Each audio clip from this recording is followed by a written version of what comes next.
අම්මා තාම ගෙදර ආවේ නැද්ද තාත්තේ? මං අම්මාව ඊයේ රෑ හීනෙනුත් දැක්කා. තාම ආවේ නෑ පුතේ. හෙට අනිද්දාට එයි. අනේ මන්ද පුතේ. තාමත් මේ කෙල්ලගෙන ආරංචියක්වත් නෑනේ. මටත් හිතා ගන්න බෑ අම්මේ සිද්ධ වුණේ මොකද්ද කියලා. දැක්කනේ. දුර දිග නොබලා වැඩ කරනකොට ලැබෙන ප්‍රතිඵල. අපි අතරේ බහින් බස් වීමක් වුණ එක ඇත්ත. ඒ වුණත් ගෙවල් දොරවල් දාගෙන වරදක් නෙමෙයිනේ ඒක. මේ කෙල්ලව කවුරු හරි උස්සන් ගියවද? මානෙල්ල කවුරු උස්සන් යන්න දම්මේ. මෙන්න මේ ළමයින්ට පරක් වෙනවනේ ඉස්කෝලේ කියන්නකෝ. මම මානෙල් හොයන විදියක් ගැන හිතන්නම්කෝ.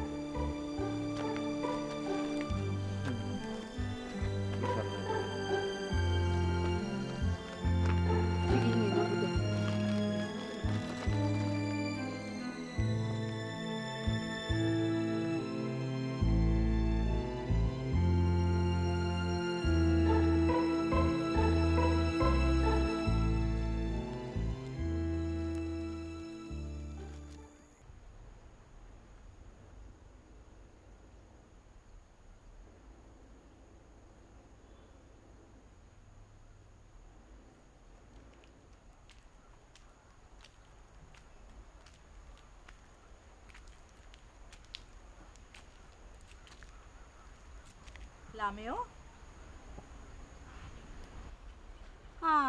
ඔහෙද මේ මං ඔහෙ එනකල් තමයි බලාගෙන හිටියේ කෝ අම්මා ඉන්නවද ගෙදර?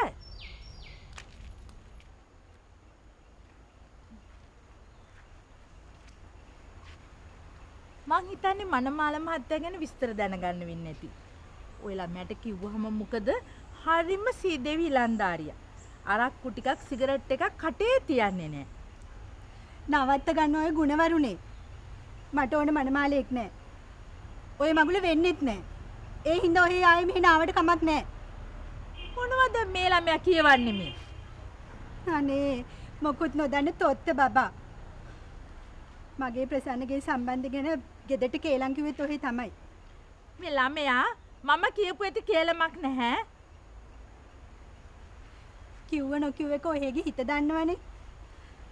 දෙන්නගේ ආදරේ බිඳලා දාලා මගුල් ජෝඩු කරලා ගන්න සල්ලි ඔහෙට yaadෙන්නේ නැහැ. මේ මං ආවේ හොඳක් කරන්න මිසක් නරකක් කරන්න නෙමෙයි. මීට ඉස්සර මේ ගමේ කිසිම කෙනෙක් මේ ජොසපින්ට ඔහොම කතා කරලා නැහැ. ජොසපින්ගේ කටහඬේ සද්ද ඇහිලේ මම මේ ආවේ. අනේ බලන්න විමල අයියා මේ විමල අයියාගේ දුව මට කතා කරන හැටි මේ මගුලක් කතා කරනවා කියලා. ජොසපින්ට දොස් කියන එක පුදුමයක් ඈ. මේ හදාපු වඩාපු අපිටත් දොස් කියද්දි. අනේ මන් දන්නේ අද කාලේ හැදෙන ළමයි නම් හරිම පුදුමයි. ඔයවත් යන එකෙක් හින්දා අම්මා තාත්තත් අඳුරන්නේ නැති ගානටයි මෙයා කල්කිරියාව. කියන්න පිටේ උන්ට මගේ වැඩිද පුළුවන් තරම් කියන්න. ජොසපින් මේ මං ඔහෙට හොඳින් කියන්නේ. ආයේ එනවා එහෙම නෙවෙයි මට මගුල් ජෝඩු කරන්න. ජොසපින් අපි කතා කරගත්ත විදිහට ඒ කට්ටිය මෙහාට එක්කගෙන එන්න. මෙයා කියන කතා ගණන් ගන්න එපා. ඒ මිනිස්සු මග බලාගෙන ඉන්නේ මෙහෙ එන්න. ඊයේත් මනමාලාගේ අම්මා මට කෝල් කරලා ඇහුවා. තාත්තේ ඇයි තාත්තා පොඩ්ඩක්වත් මගේ කැමැත්ත ගැන හිතන්නේ නැත්තේ? මේ කැමැත්ත ගැන හිතන්න තිබුණා අපිට. හරියම තැනකින් මිනිහෙක් හොයාගත්තා නම්. ජොසපින් ආවනම් ගෙදරට තේ එකක් බීලා යන්න.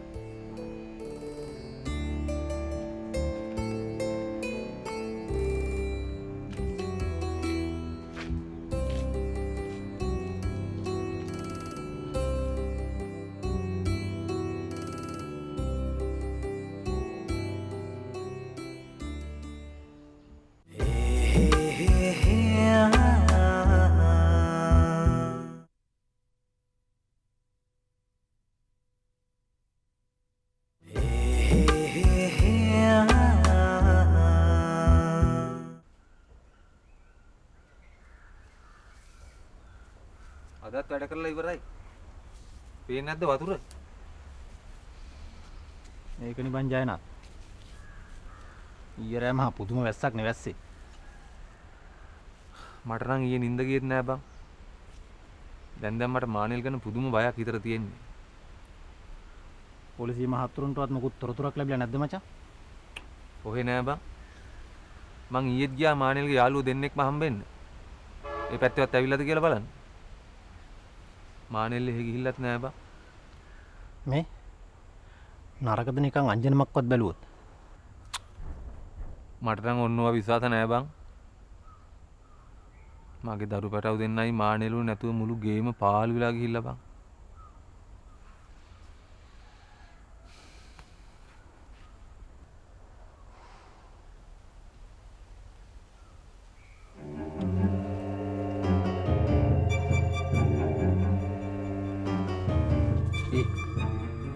අන්න දිනපාලේ නෝ මේ පැත්තට. එන්න විදිය නම් එච්චර හොඳ නෑ වගේ. මොකක් හරි කොක්කකට වගේ ඉන්නේ අපිත් එක්ක.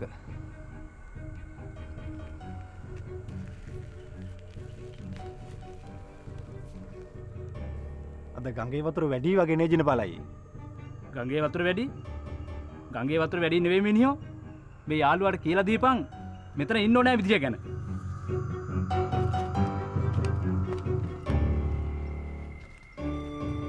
මොකද දිනපාලයි ජයනාත් අතින් වෙච්ච වැරද්ද?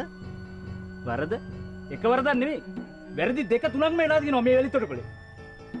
ඒක තේරුම් කරලා දීපන්. මං දැනුවත් නම් මගේ අතින් කාටවත් වරදක් වෙලා නෑ මේ වැලි තොටපළේදී. වැරදි කරපු මොකාදඩෝ? වැරද්ද කරා කියලා පිළිගන්නේ? දිනපාලයි මේ වරදක් නැතුව මමත් කාටවත් ඔලු නමන්නේ නෑ. අනේක වරද තියාගන්න ඕනේ. උඹේ ජාතියෙන් දෙන්න හදන්නේ. දිනපාලයි මේ ජයනාත් පොඩි ප්‍රශ්නයක් ඉන්නේ දිනපාලයි. මේ ජයනාත් කියන වච්චර ගණන් ගන්න එපා දිනපාලයි. මේ ඌගේ ප්‍රශ්න ඌට තියාගන්න කියපන් බා. මෙතන වැඩ කරන්න ඕනේ මට ඕනේ විදිහට. මම ඒක ජයනාට තේරුම් කරලා දෙන්න දිනපාලයි. අදට මං ඉවසුවා කියලා හිතාගන්නේ. හැබැයි පුතෝ අදින් පස්සේ මගේ ඉවසීම නෑ. උඹ යාළුවාට තේරුම් කරලා දීපන්. දිනපාලට සලකන හැටි. හොඳයි දිනපාලයි.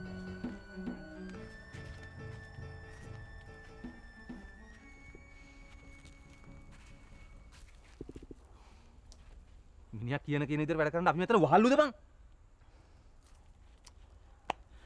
පොඩ්ඩක් යාප්පුවෙන් හිටහම් බං. නැත්තම් මටත් මෙතන වැඩ කරන්න බැරි වෙනවා. දෝදන මහ රජතුමාගේ මුහුණ බොහෝ කලකින් නුදුටු අන්දමේ අමුතු කල එළියකින් පිරී ඇත. රජමාලිගාවේ අනෙක් හැම දෙනාගේම මුහුණද ඒ ආකාරයෙන්ම සතුටින් බැබලෙයි. එය සිදුහත් බෝසතාණන් වහන්සේ අති උතුම් බුද්ධත්වයට පැමිණ පළමු වරට රජමාලිගාවට දනට වැඩම කළ දවසයි. රජතුමා සමග මාලිගාවේ සියලු දෙනා බුදුරජාණන් වහන්සේ ඇතුළු මහරහතුන් වහන්සේලාට ඉතා සතුටින් දන් පිළිගන්නවා. ඕක කෑ ගහලා පාඩම් කරන්නේ නැතුව හිමිට පාඩම් කරගන්න බැරිද? මං ගෙදරදී පාඩම් කරන්න මෙහෙම තමයි. එතකොට තමයි පාඩම හොඳට මතක හිටින්නේ. මේ ගෙදර කරන වැඩ මෙහෙ බෑ. මෙහෙ කරන පාඩමක් හිමිට පාඩම් කරගන්නවල.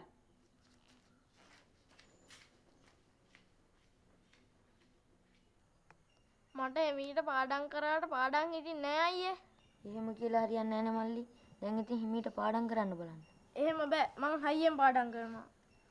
රජතුමා සමග මාලිගාවේ සියලු දෙනා බුදුරජාණන් වහන්සේ ඇතුළු මහරහතන් වහන්සේලාට ඉතා සතුටින් දම් පිළිගැන්වූහ. රජතුම සිදුහත් කුමරා ගිහිගෙයින් නික්ම ගිය පසු යසෝදරා දේවිය උඩුම කියන සිංහල තේරෙන්නේ නැද්ද? අනේ නැන්ද මල්ලි කන අතාරින්නකෝ. කටවගෙන පැත්තකට වෙනවා. සිංහල තේරෙනවා. උඹලා දෙන්න කොහෙද ඉවත් ගෙදර ඉන්න බෑ. අවදින්කෝ මං අල්ලගන්න.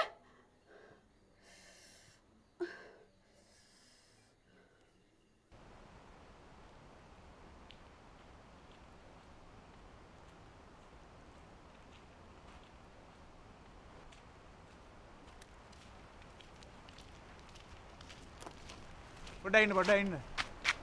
මට කතාවක් තියෙනවා ඔහෙත් එක්ක. මොකද මේ බැරියර් දාලා මාව නවත්තන්න හදන්නේ? බැරියර් දාලා නැවැත්තුවේ වැදගත් කතාවක් කියන්න. මේ මීට පස්සේ ගීතාන්ලා ගෙදරට මගුල් කපුවන් කතා කරන්න යන්න එපා. එච්චරයි. ඒක මගේ ජොබ් එක. ඔයා කොහොමද මට එහෙම කතා කරන්නේ? මට තර්ජන ගර්ජන දාගෙන ආවොත් මම පොලිසිය ගිහලා එන්ට්‍රි එකක් දානවා මගේ රාජකාරියට බාධා කළා කියලා. පොලිසිය? ඔව්. පොලිසිය ගියාම මම බය වෙයි කියලා හිතුවද? මේ ගීතානි වෙනුවෙන් පොලිසියට නෙමෙයි මකර කටට යන්න උනත් මම ලෑස්ති. හරිද? ළමයා මේක මට කාලෙකට පස්සේ ලැබිච්ච වැඩක්.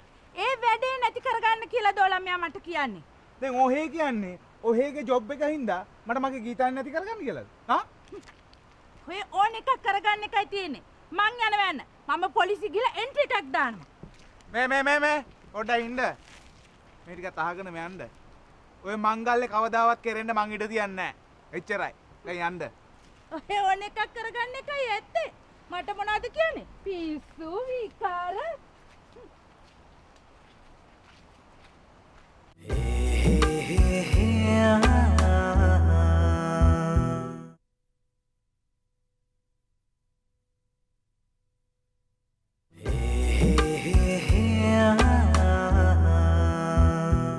බයටම මේ කොල්ලෝ දෙන්න කොහේ ගියාද දෙයිනේ.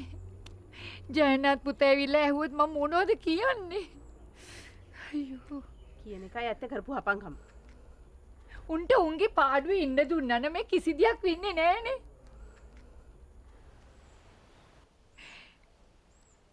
අපේ කොල්ලෝ දෙන්න එනවා. කොල්ලෝ දෙන්න එනවා. දැනුයි මගේ ඇඟට ලේ ටිකක් ඉඳුවේ. ජයනාත් අහන ප්‍රශ්න වලට උඹම උත්තර දීපන්. තේරෙනවද? ඒ මොකටද මං උත්තර දෙන්නේ? බයටද?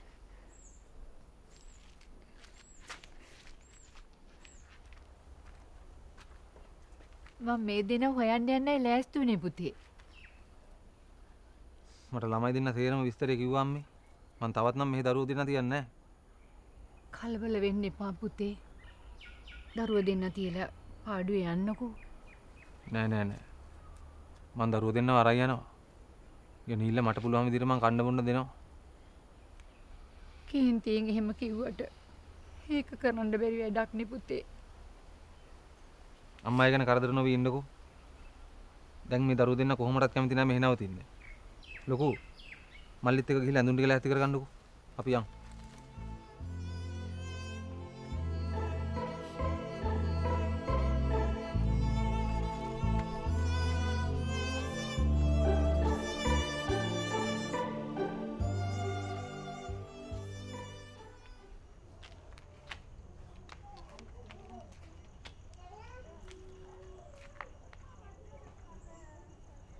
ළමයා මේ ප්‍රසන්නලාගේ ගෙදරද?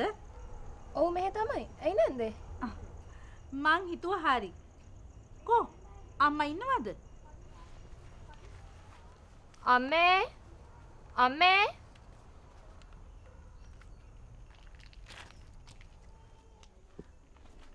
ඇයි මේ?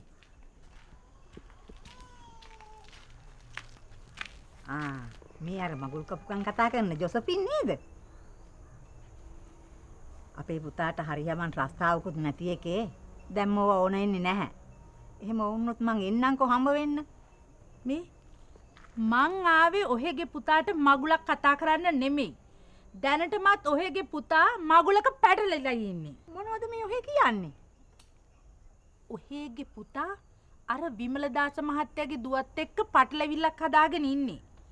ඒ මිනිසුත් මේක දැනගත්තේ ඊයේ පෙරේදා. මම ගේන හැම ප්‍රොපෝසල් එකක්ම ඒ ළමයා කරන්න බෑ කියලා කියනවා. යුද්ධ ප්‍රකාශ කරනවා. මම මේ මොකුත් දැනගෙන හිටියේ නෑ නෝය. දැන් මම ගමනක් ගිහිල්ලා එනකොට ඔහෙගේ පුතා මග රැකලා ඉඳලා මට තර්ජනය කළා ආයෙමත් ඒ ගෑන් ළමයාට ප්‍රොපෝසල්ස් ගේන්න එපා කියලා. ඔහේ මේ ගැන හොයලා බැලුවොත් හොඳයි. නැත්තම් ඔහෙගේ පුතාට පොලිසිය ළඟින්න තමයි වෙන්නේ. තේරුණාද?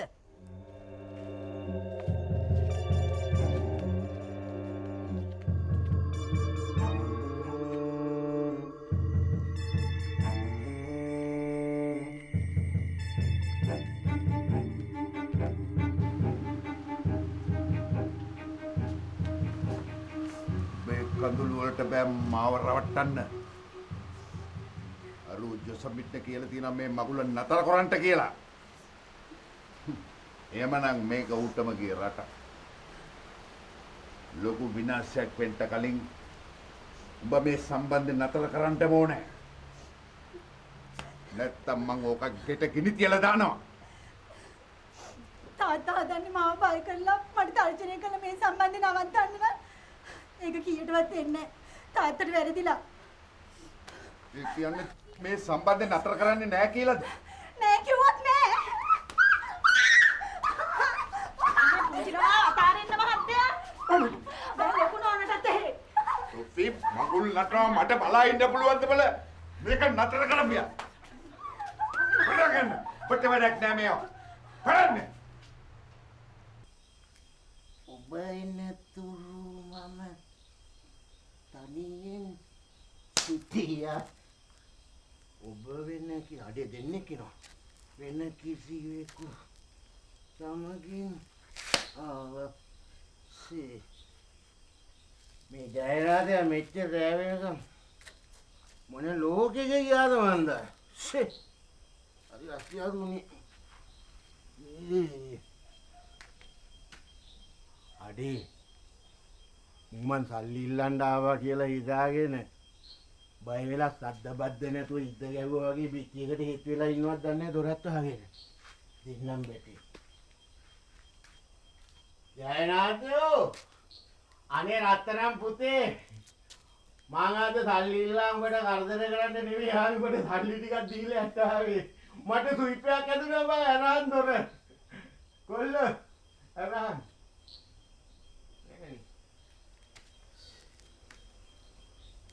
අඩේ ඉස්සරහට කතා කරනකොට මූ පිටිපස්සෙන් එනවා. මාර වැඩේ.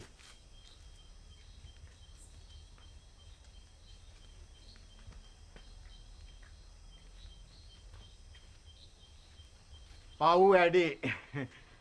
ඇයි වන් ජානාත් පුතේ මේ රත්තරන් වගේ කොළු පැටව් දෙන්නත් අරගෙන මේ රෑ යාමේ උඹ ආපහු ගෙදර ආවේ? පුතේ ඈ දොර අරන් ඇතුළට යන්නකෝ. ගියා.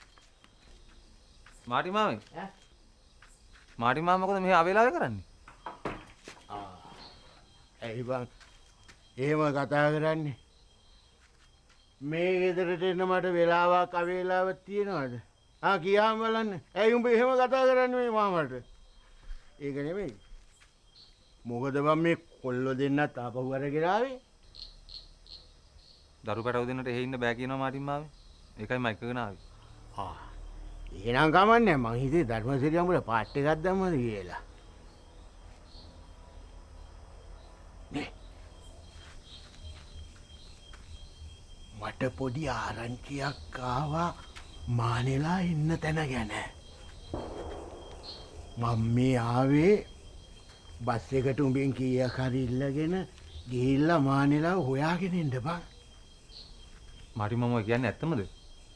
ඔය බලංකෝ මම මොකටද උඹට බොරු කියන්නේ? හරි මං කවදාවත් උඹට බොරුවක් කියලා තියනවද? කියහන්. හරි හරි දැන් එහෙම වැඩක් නැහැ. මට මාටි මාම කියන්නකෝ ඉන්න තැන මං ගිහලා බලන්නම්. නෑ නෑ. උඹ රස්තියාදු වෙන්න ඕනේ නෑ නේ බං බොරුවට. මට සල්ලි දියම් මං ගිහලා හොයාගෙන එන්නම්.